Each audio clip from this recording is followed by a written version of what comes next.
ద్వారకా నగరం మహాభారతం నాటి అద్భుత నగరం. నేటికి కూడా మిస్టరీగానే మిగిలిపోయింది.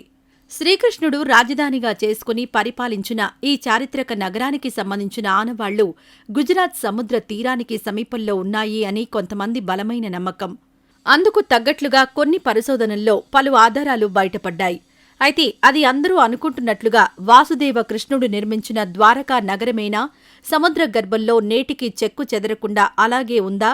ఇలాంటి అనేక ప్రశ్నలు ఇప్పటికీ వస్తూనే ఉన్నాయి.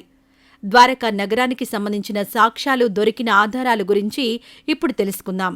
మహాభారతం, రామాయణం పుక్కిట పురాణాలు కాదు అని, వారికి చారిత్రక ఆధారాలు ఉన్నాయని అనేక పరిశోధనల్లో బయటపడింది. అలాంటి ఒక పరిశోధనలోని వాసుదేవ కృష్ణుడు నిర్మించిన ద్వారక వెలుగులోకొచ్చింది. 1983-86 గుజరాత్ సముద్ర తీరంలో జరిగిన పరిశోధనల్లో ఒక ఆసక్తికరమైన విషయం బయటపడింది. పశ్చిమ తీరంలో గోమతీ నది అరేబియా సముద్రంలో కలిసే చోట సముద్ర గర్భంలో ఒక మహానగరానికి సంబంధించిన ఆనవాళ్లు బయటపడ్డాయి. ప్రముఖ art gallery doctor SR Rao ఆధ్వర్యంలో జరిగిన ఈ పరిశోధన ద్వారక యొక్క ఉనికిని ప్రపంచానికి చాటి చెప్పింది. ఆ మహానగరం క్రీస్తు పూర్వం 3150 కిందటిదని ఆ పరిశోధనలో గుర్తించారు. అది ద్వాపర యుగంలో కృష్ణుడు విశ్వకర్మ సహాయంతో నిర్మించిన ద్వారక.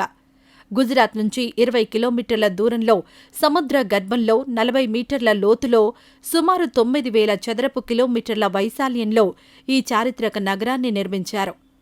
క్రమబద్ధమైన నిర్మాణానికి సంబంధించిన రాతి కట్టడాల ఫోటోలను బాహ్య ప్రపంచానికి విడుదల చేశారు. శ్రీకృష్ణుడు మధురలో కంసుడిని సంహరించాడు. దీనితో మగధరాజు జరాసంధుడు కాళీయముని సహాయంతో మధురపై అనేకసార్లు దాడికి దిగాడు. అప్పుడు శ్రీకృష్ణుడు తనతో ఉన్న యాదవులను తీసుకుని గుజరాత్లోని సౌరాష్ట్ర తీర ప్రాంతంలోకి వెళతాడు. యుద్ధాల వల్ల జరిగే అనర్థాలను తగ్గించడం కోసం, యాదవులను రక్షించడం కోసం శ్రీకృష్ణుడు ద్వారక నగరాన్ని నిర్మించాడు. ప్రజలను అక్కడికి తరలించి సురక్షితంగా పాలించాడని పురాణ కథనాలు చెబుతున్నాయి. గోమతీ నదీ తీరంలో ప్రణాళికాబద్ధంగా నిర్మించబడిన నగరం ద్వారక. నిర్వహణా సౌలభ్యం కోసం దీన్ని 6 విభాగాలుగా విభజించారు. నివాస ప్రదేశాలు, వ్యాపార ప్రదేశాలు, వెడల్పైన రాజ్య మార్గాలు, వాణిజ్య కూడళ్లు, సంతలు, రాజభవనాలు, ప్రజా ఉపయోగ ప్రదేశాలతో ద్వారక నిర్మితమైంది. రాజ్యసభ మండపం పేరుతో సుధర్మ సభ. ఇక్కడ రాజు ప్రజలతో సమావేశం జరిపేవాడు. సుందర సముద్ర తీరాలకు ద్వారకా నగరం అద్భుతంగా ఉండేది అని ప్రతీతి. మహాభారతం, హరివంశం పురాణం, వాయుపురాణం, స్కంద పురాణాలలో ద్వారక క్షేత్రానికి సంబంధించిన సంభాషణ ఉంది. ద్వారకా నగర ప్రదేశం అనంత సామ్రాజ్యంలో ఒక భాగం. శ్రీకృష్ణుడు, ఆ తర్వాతి రాజులు కూడా ద్వారకా నగరాన్ని కేంద్రంగా చేసుకుని సామ్రాజ్యాన్ని పరిపాలించారు. ద్వారకను పరిపాలించిన యాదవులను దశరాజ్ అని అంటారు. కృష్ణుడు, బలరాముడు, సాత్యకి, కృతవర్మ, అక్రూరుడు, ఉగ్రసేనుడు ద్వారకలో నివసించిన ప్రముఖులు. మహాభారత యుద్ధం పూర్వం 3138 సంవత్సరంలో జరిగింది. ఆ తర్వాత 36 సంవత్సరాల పాటు శ్రీకృష్ణుడు ద్వారకలో నివసించాడు. కృష్ణుని అనంతరం యాదవ రాజులు పరస్పరం తమలో తామే కొట్టుకున్నారు. దానివల్ల సామ్రాజ్యం పతనమైపోయినట్లు చెబుతారు. శ్రీకృష్ణుడు 125 సంవత్సరాలు జీవించినట్లు చరిత్ర చెబుతోంది. ఆయన నిర్యాణం చెందే సమయంలో సముద్రంలో భారీ ప్రళయం వచ్చిందట. ఆ సునామీ ద్వారకను ముంచెత్తింది అని చెప్పారు.